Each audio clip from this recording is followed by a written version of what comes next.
ቦዲ ማስ ማለት ቢ ብራኬት ኦ ኦርደር ዲቪዥን መልቲፕሊኬሽን አዲሽን ኤንድ ሰብትራክሽን። መልቲፕሊኬሽን ኤንድ ዲቪዥን ጎ ፍሮም ሌፍት ቱ ራይት፣ ከግራ ወደ ቀኝ ቀድሞ የመጣው ነው የምትሰሩት። አዲሽን ኤንድ ሰብትራክሽን ጎ ፍሮም ሌፍት ቱ ራይት። ይሄ በሌላ አባባል ቤድ ማስ እንለዋለን። ኢ ማለት ኤክስፖነንት ማለት ነው። ኤክስፖነንት ርቢዎች ካሉ ርቢ፣ ለምሳሌ እዚህ ጋር ያለ ጥያቄ ርቢን የሚያካተተ ነው። ሁሉንም ጥያቄዎች ያካተተ ነው። ሰው እንዴት እንደምንሰራ ላሳያችሁ። በመጀመሪያ ብራኬት ነው የምትሰሩት።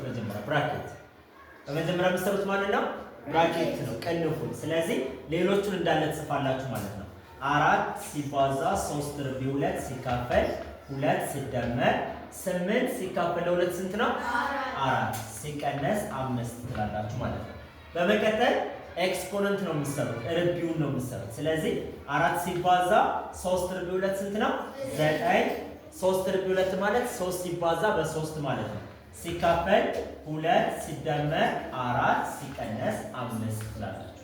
ስለዚህ በመቀጠል ማባዛት እዚህ ቀድሞ መጥቷል። እዚህ ጋር ደግሞ ማካፈል አለኝ አይደለ? ስለዚህ ማባዛቱን ስሩ። ምክንያቱም ማባዛትና ማካፈል ከሆነ ቀድሞ የመጣው ነው የምትሰሩት ብያቸዋለሁ። ማለትም 4 ሲባዛ በ9 ስንት ነው? 36 36 ሲካፈል ለ2 ሲደመር 4 ሲቀነስ 5 ነው የምታደርጉት። 36 ሲካፈል ለ2 ስንት ነው? 36 ሲካፈል ለ2 18 ሲደመር 4 ሲቀነስ 5 ነው የምናደርገው። ስለዚህ 18 ሲደመር 4 22 ሲቀነስ 5 22 ሲቀነስ 5 17። ስለዚህ መልሱ ስንት ነው ማለት ነው? 17 ነው።